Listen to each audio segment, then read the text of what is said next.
tendremos un momentito, vayan pensando en un delegado o delegada, ¿ya? Bueno, o dos, un delegado con su delegada, repito, por sugerencia para el grupo, ¿ya? Pero ya al final. A ver. Estos son, como les decía, algunas generalidades. Entonces, acá tenemos nosotros, en principio, ¿no? Los dos tipos de inmunidades, pues, ¿no? La inmunidad innata y la inmunidad adaptativa, ¿no? Sabemos nosotros, la innata no solo involucra las natural killer, por supuesto, ¿no? Involucra que hay mecanismos como la misma piel, la acidez gástrica, por ejemplo, ¿no? La presencia de algunas enzimas como la lisozima, ¿no? Que puede actuar contra los agentes extraños, los microorganismos, ¿no? Por todo el sistema de polimorfonucleares, la activación del complemento, también participa en lo que es inmunidad innata, ¿no? Hay que considerar que la inmunidad innata siempre tiene como parte de ella una respuesta inflamatoria, sobre todo si los mecanismos iniciales de control fallan o no son totalmente, digamos, completos para controlar al agente infeccioso, ¿no? Y en la inflamación, algunas citoquinas importantes como el factor de necrosis tumoral o la interleucina 1, seguramente nos suenan bastante conocidas, van a favorecer la expresión de moléculas de adhesión, por ejemplo, ¿no? Que a su vez activan la marginación y la diapéresis para la defensa, ¿no? En cambio, la adaptativa, también todos sabemos que es una inmunidad que desarrolla en base a la capacidad de las células presentadoras de antígeno, ¿no? Que son de tres tipos básicos, ¿no? Las células dendríticas, los macrófagos, los linfocitos B, para llevar a linfocitos T, ¿no es cierto? Y hacer que proliferen, ¿no? Y a su vez induzcan a la activación de los mismos macrófagos, ¿no? Para consolidar la respuesta vía interferón gamma, que es una de las formas más importantes, de los linfocitos B, sobre todo utilizando la interleucina 2, ¿no? Y las células T CD8, ¿no? Que tienen algunas acciones que pueden ayudar a lo que llamamos la citotoxicidad, ¿no? Bien, en cuanto a la interacción que existe entre los microbios, ¿no? En este caso, ¿no? Y lo que son las células de defensa. Entonces sabemos que estos microbios, ¿no? Tienen algunas porciones en su estructura.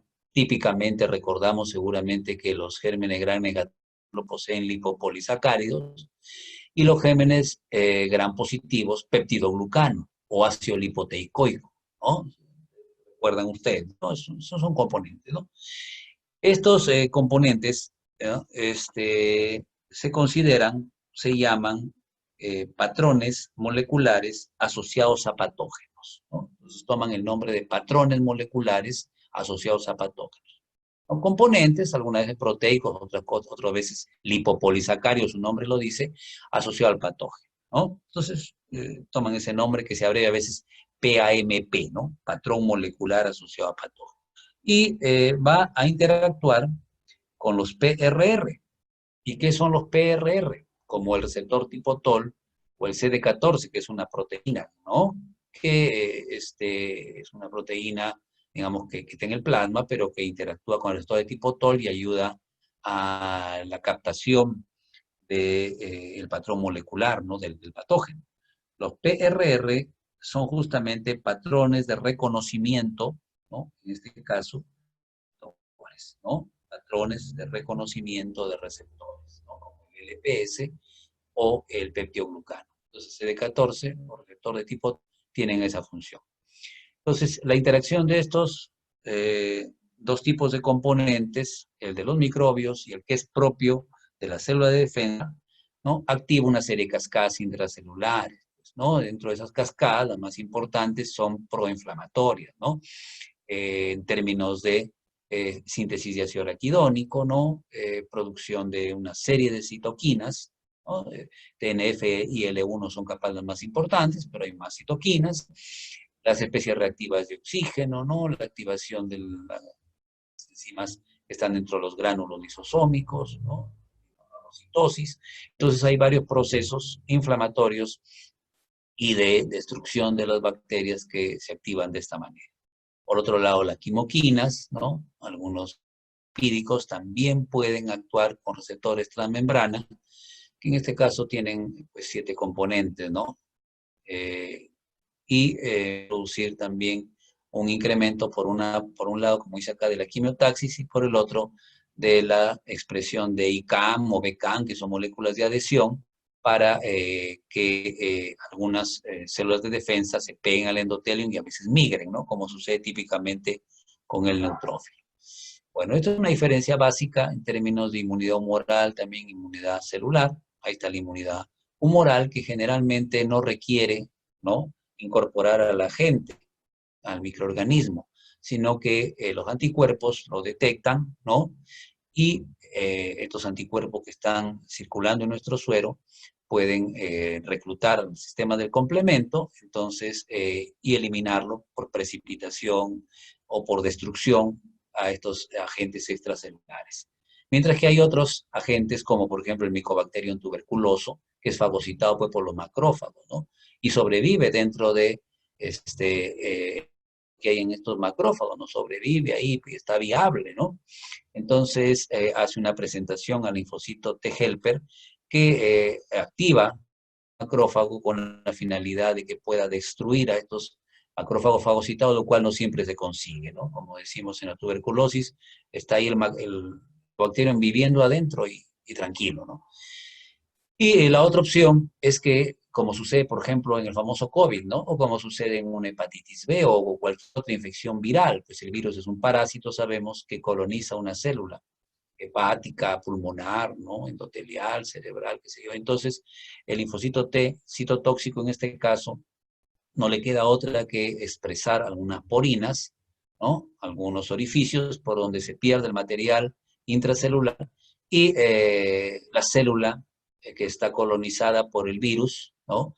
Destruida. Lo mismo sucedería si es una célula neoplásica, ¿no? La respuesta citotóxica implica lesionar la membrana, ¿no? Producir daños a nivel de la membrana o activar mecanismos apoptóticos con la infección o con la célula destruyendo, ¿no?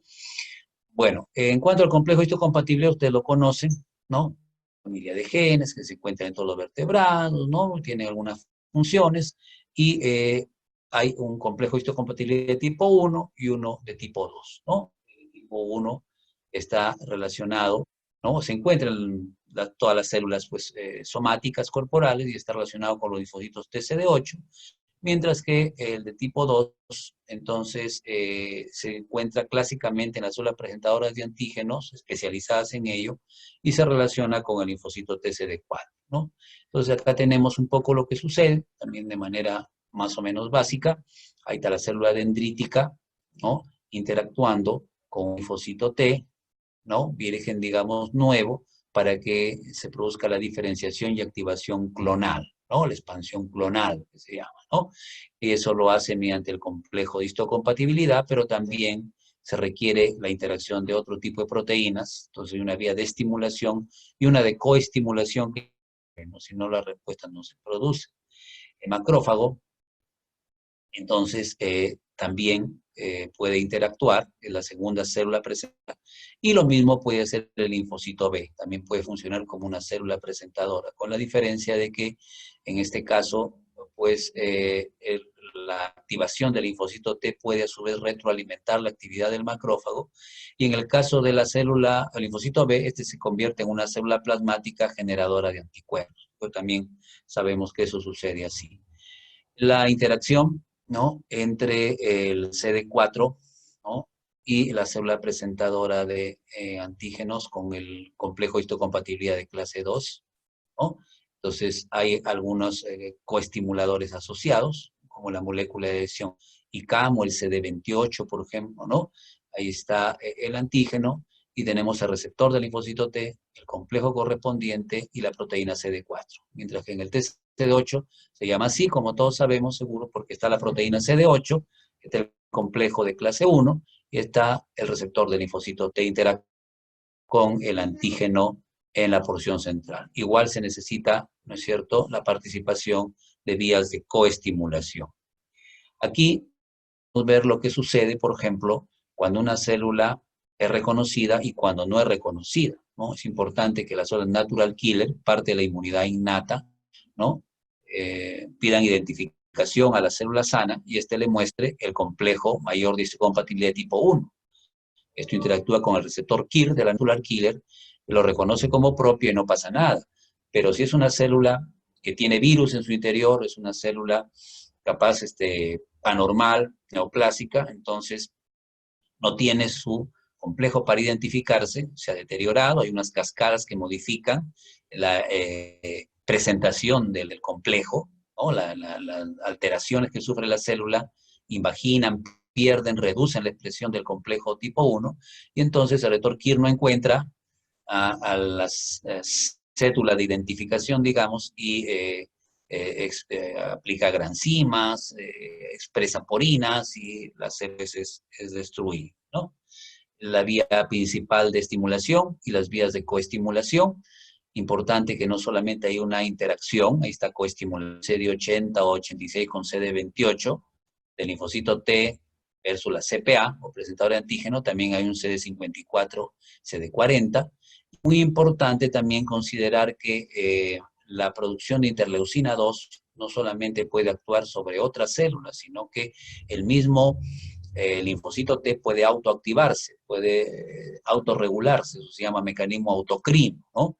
Y este mecanismo autocrino, por ejemplo, en el caso del linfocito T, o la vía de la fosfatilocitol 3 quinasa, ¿no? O esta proteína de mamífero, que en realidad también es una proteína quinasa, ¿no?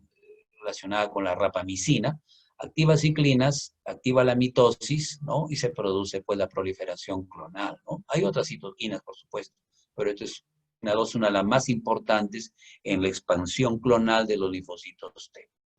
Pues este gráfico, también un poco genérico, que nos muestra ahí que va a haber una expansión clonal y también una diferenciación del TH0, que puede ir a TH1, ¿no? Que está más relacionado, pues, con la inmunidad frente a microorganismos, como dice, intracelulares y virus. Ya hemos dicho que hay bacterias, no solo el micobacterio, ¿no? Listeria monocitógenes, algunos atípicos micoplasma, o la clamidia trachomatis, que producen infecciones de transmisión sexual, ¿no? Son intracelulares, ¿no? Las riquecias.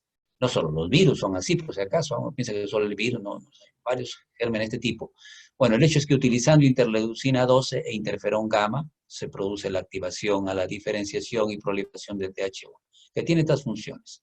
Hay un TH17, ¿no? Que da más bien una línea de inmunidad frente a bacterias y hongos, y en ambos casos las fallas de la activación o las fallas en la eliminación de las formas autorreactivas, es decir, linfocitos anormales que comienzan a reaccionar con las fallas en la eliminación de los autorreactivos generan, pues, reacciones autoinmunes, ¿no?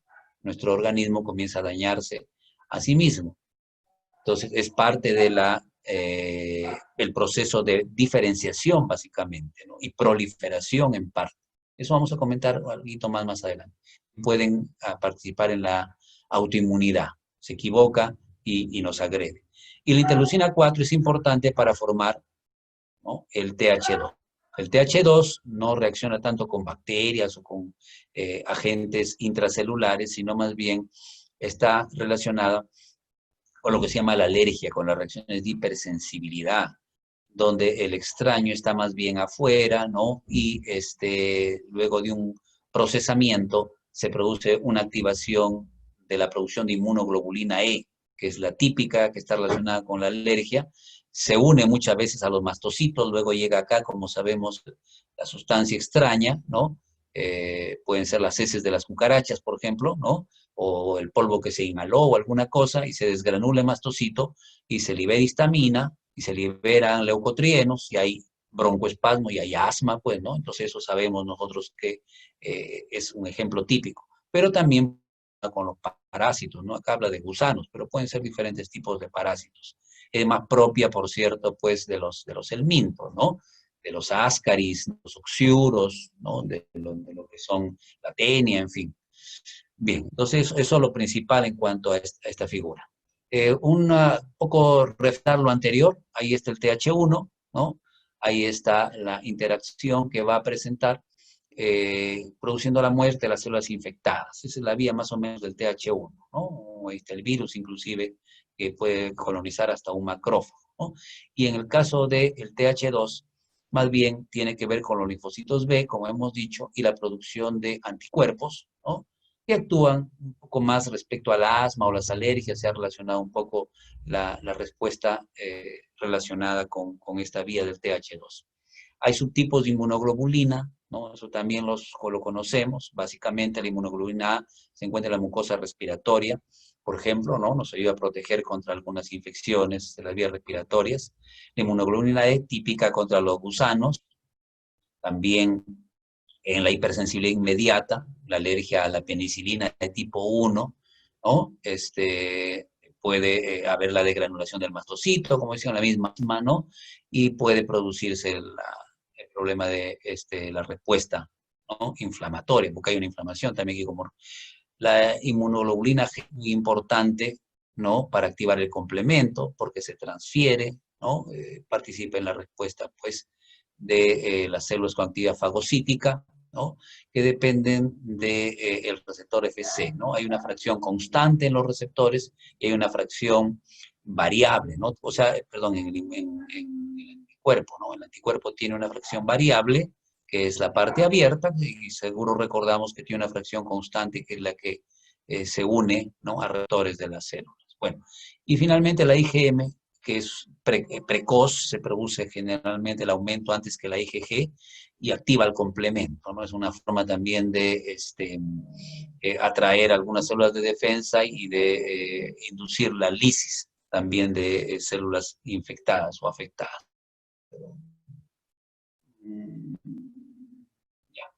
En las células tumorales, ya hemos dicho también, pueden también los linfocitos T, mediante las citoquinas correspondientes, activar a natural killer, ¿no? Por ejemplo, y llevar a la necrosis o apoptosis de la célula tumoral, ¿no? También es parte de la receta. En macrófago también participa, ¿no? Procesando, presentando el antígeno tumoral a la célula dendrítica para que ésta active la secuencia de la respuesta, perdón. A ver, en lo que es hipersensibilidad, ya hemos hablado algo de ello, entonces está acá descrito, no lo vamos a leer, obviamente todos ustedes también lo conocen, igual hay que darle una revisadita. La inmediata o de tipo 1, entonces implica la producción de inmunoglobulina E, que lo hemos dicho, se liberan aminas vasoactivas, como la histamina, ¿no? Bastante típico de las reacciones anafilácticas, del asma bronquial. La hipersensibilidad medida por anticuerpo de tipo 2, entonces depende de las inmunoglobulinas que forman complejos, ¿no? Con el antígeno. Esos procesos suceden en la cercanía de una célula o tejida diana o blanco, eso es la importancia en este caso, ¿no? Suceden, por ejemplo, en la superficie de los eritrocitos. Entonces, eso conduce a una lisis del eritrocito, por ejemplo, la anemia hemolítica autoinmune. Es más o menos la característica básica de la hipersensibilidad tipo 2. La de tipo 3 son con anticuerpos, ¿no?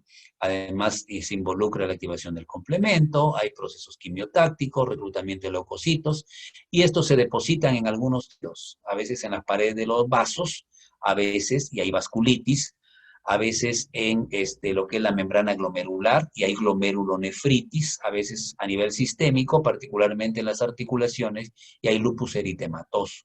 Estas son reacciones mediadas por inmunocomplejos. La semana que viene, que vemos lupus, detallaremos seguramente mucho mejor lo que sucede en esta reacción de hipersensibilidad, ¿no? Con más detalle, básicamente. Dígame, Tafur, dígame. ¿Sí, Tafur? No, doctor, se marcó, disculpe. Ah, no, no te preocupes. Sí pueden interrumpir, no hay problema. Pensé que tenía una pregunta. Sí, Ah, ya, no hay disculpe, problema. doctor. Seguimos, seguimos. Sí, no se preocupe, no hay problema. Seguimos. Y la hipersensibilidad de tipo 4, entonces, se da en los casos en que linfocitos T activados, los que, por ejemplo, actúan a nivel de la piel, el ejemplo típico por eso es la dermatitis de contacto, hay a veces algunos polvos de mala calidad, o que son bamba, como decimos, ¿no? Que producen la respuesta inmunológica activando a los linfocitos T a nivel de la dermis, se produce un infiltrado de células alrededor de los vasos sanguíneos, ¿no? Inclusive con eso se forma un granuloma, ¿no? Entonces, como lesiones elevadas, ¿no? A nivel de la dermis, ¿no? Que luego se caen, a veces dejan cicatrices, ¿no? Entonces es una forma de hipersensibilidad celular. Es característico de la dermatitis de contacto, es un poco más interesante en esclerosis múltiple, entonces eso lo dejaremos también porque va a haber una investigación sobre eso y es, por cierto, un poco más complejo, ¿no? A ver, la autoinmunidad parte de la presencia de una predisposición genética, ¿no? Genes DR se relacionan con artritis reumatoide. Hay unas modificaciones, algunos subtipos de ellos, que condicionan un fracaso de la auto, es decir, se generan linfocitos T autorreactivos, fundamentalmente, que comienzan a atacar proteínas endógenas, a no reconocer lo propio, ¿no? Entonces aparece la lesión tisular, la inflamación, ¿no? Es importante, capaz acá también recordar que hay factores ambientales que modificar a esta predisposición genética. Eso se llama, a ver, lo revisan, como una pequeña tarea, revisen el término epigenético. Busquen por ahí como si fuera una palabra para su vocabulario, epigenético, ¿no? Entonces, por ejemplo, en la artritis reumatoide, que vamos a ver también la próxima semana, el fumar predispone a que se desarrolle, se manifieste artritis reumatoide, ¿no? Algunos virus, infecciones por algunos virus como el Coxsackie, ¿no? Algunos miembros, algunas bacterias de la flora de la boca o del tubo digestivo, ¿no? También predisponen, generan alteraciones en el gen que está predispuesto y se expresa, pues, la enfermedad autoinmune, ¿no? Y decíamos también, comentamos también hace un momento que puede haber algunas fallas, ¿no? Que a lo que es la autoinmunidad, pero también puedan llevar a la inmunosupresión. Estas fallas que tienen relación con la autoinmunidad o con la inmunosupresión están relacionadas, por ejemplo, con lo que es el desarrollo, la maduración, la diferenciación de los linfocitos. Estos requieren algunas enzimas, como la adenosina deaminasa o desaminasa, algunos genes de activación recombinante, ¿no? Brevemente, chiquito, porque nos faltan los medicamentos, ya los genes de activación recombinante son genes que van a regular lo que podríamos decir la reordenación del material genético de las células T. Entonces, hay que pensar que nuestra célula T inmadura se diferencia para, digamos, atacar o reaccionar ante una tosferina. Pero luego, esa misma base de células T tiene que reordenarse para reconocer a un neumococo. A partir de la misma base que tenemos de células T, hay una reordenación genética para reconocer al tuberculoso. Otra reordenación, y así hay un montón de bichos, un montón de bacterias, y tenemos solamente una base común que se va reordenando genéticamente para defendernos contra determinado patógeno. Estos genes de la activadores de la reordenación, que se llaman, ¿no? O de la recombinación, los genes activadores de la recombinación, son fundamentales. Entonces, cuando hay fallas, el proceso se sale de control y se puede reaccionar contra lo propio. Sucede en la faringitis, y con esto acabo esta partecita. Ya en la faringitis, por ejemplo, el estreptococo piógenes que te da la faringitis bacteriana tiene proteína M. Pero nuestro organismo a veces reconoce esa proteína M como si fuera otra proteína normal que está presente en las células del corazón o en las células del riñón. Y te da una faringitis y luego se te lesión cardíaca, la fiebre reumática o te produce una glomerulonefritis. Se equivocó nuestra inmunidad y confundió a una proteína M con proteínas endógenas, ¿no? Y generó un problema, ¿no? Entonces, eso más o menos respecto a esta parte. Y para acabar con los medicamentos, saber los mecanismos básicos, chicos, repito, esto es alguna cuestión introductoria, desarrollaremos un poquito mejor con ustedes en las próximas clases, más sobre estos medicamentos. Algunos los hemos visto, ¿no? Algunos los hemos visto con algunos de ustedes, tenían por ahí inclusive un documentito, ¿no? Que hicimos, en fin, que rescatamos de un texto, pero es otra cosa. A ver, entonces, azatioprina. ¿Qué hace azatioprina? ¿No? Azatioprina se convierte en seimercaptopurina. La seimercaptopurina, ¿no? Por acción de la hipoxantina guanina fosforribosiltransferasa, No le voy a preguntar en el examen estos nombres, pues, ¿no? En todo caso quedará la abreviatura. Por si acaso, no nos preocupemos que también van a venir, que a veces son muy raros. Un nivel intermedio, ni muy sencillo, ni tampoco tantos detalles, vamos a considerar lo suficiente. Bueno, forman 6 tioguaninas y estas, como dice la figura, bloquean la síntesis de las purinas, ¿no? De adenina, guanina, y entonces ya no hay replicación celular. El glucocorticoide, que eso todos lo han llevado antes, ya lo conocen, acá hay uno, que es la prednisona o prednisolona, en fin, el metabolito en realidad es la prednisolona de la prednisona. Bueno, en todo caso, tiene que ingresar al citoplasma, unirse a su receptor. ¿Recuerdan? Hemos visto con esto algunos de ustedes. El receptor estaba unido a proteínas de choque térmico o inmunofilinas que tienen que desprenderse. El monómero ingresa al núcleo, se dimeriza. Acá yo no lo veo eso. Todos sabemos que se dimeriza, creo.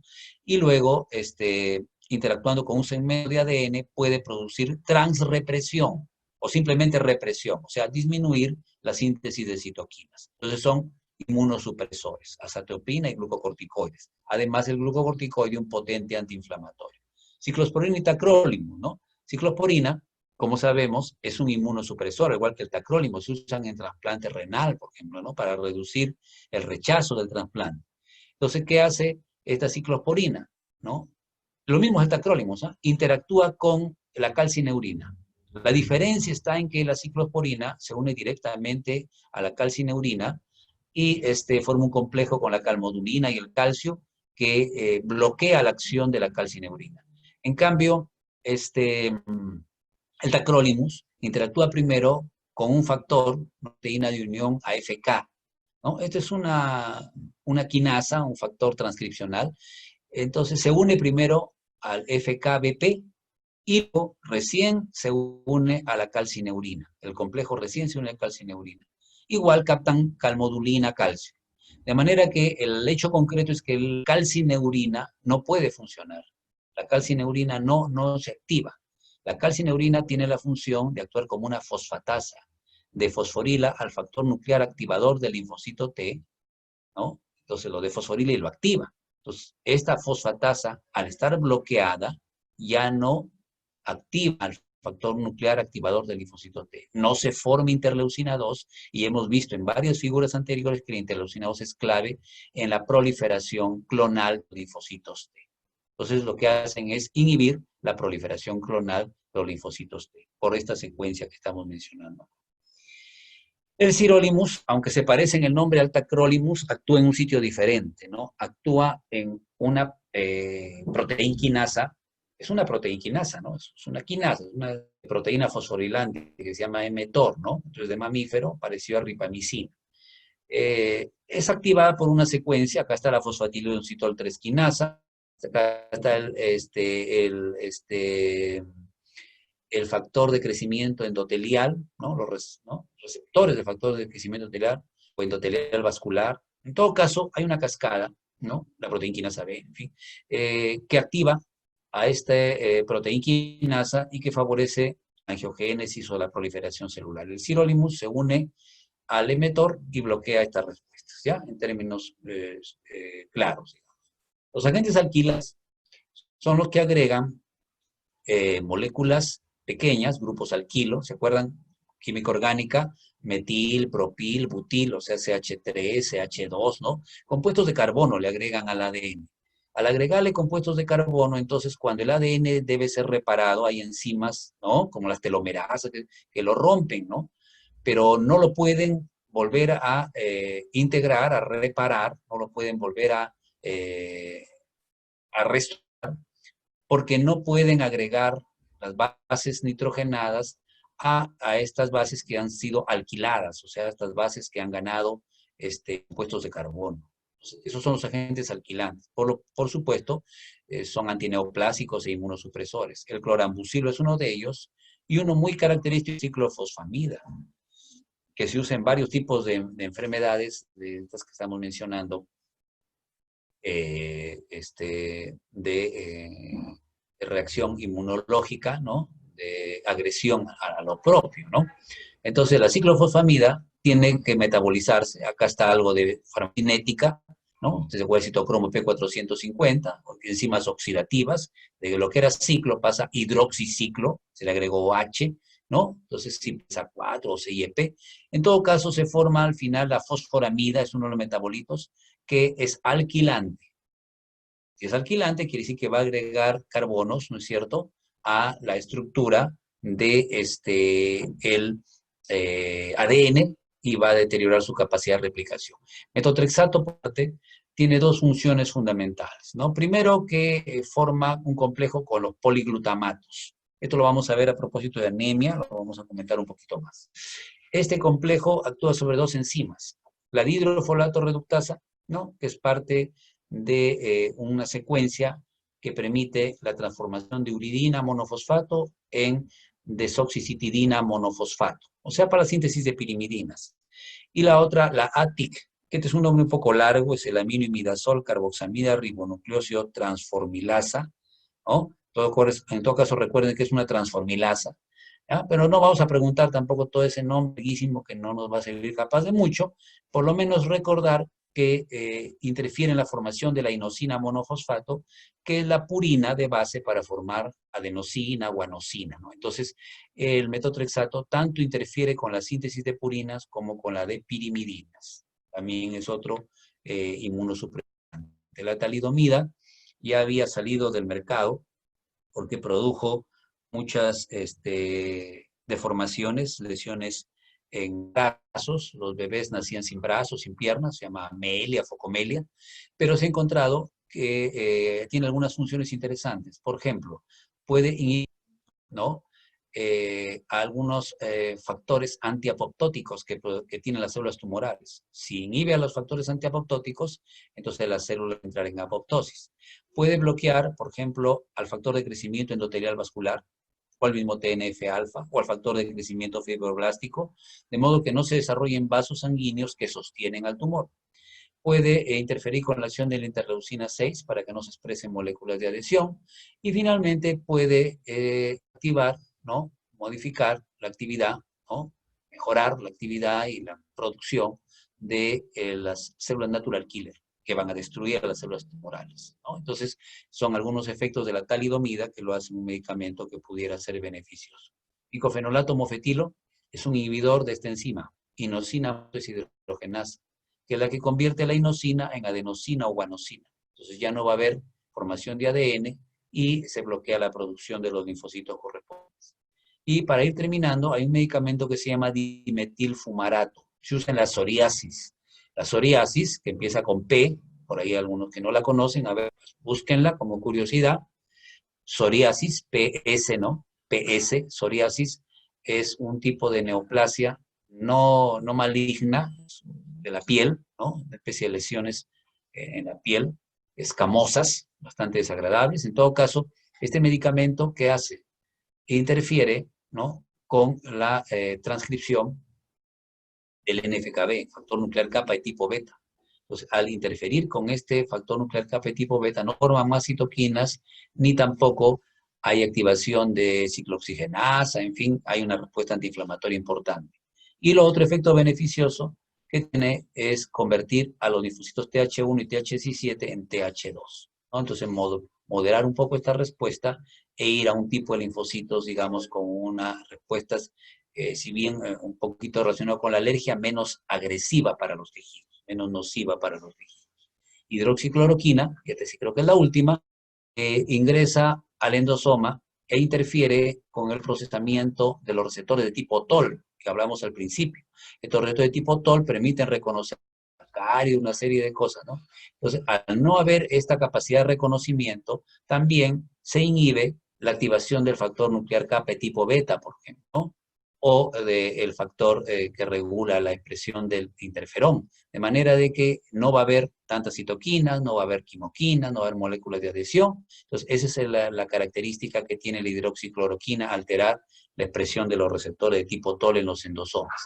Y, por supuesto, se ha sugerido de que esto puede inhibir la acidificación del endosoma, de manera de que puede ser útil para el tratamiento del COVID, ¿no?, el tratamiento de COVID, pero no parece ser tan eficaz acá. La respuesta es buena en artritis reumatoide, en lupus, pero aquí no funciona muy bien y ya sabemos que se está utilizando otros medicamentos, problema a esta pandemia que nos está causando tantas dificultades. Muy bien, jóvenes, no sé si he estado claro.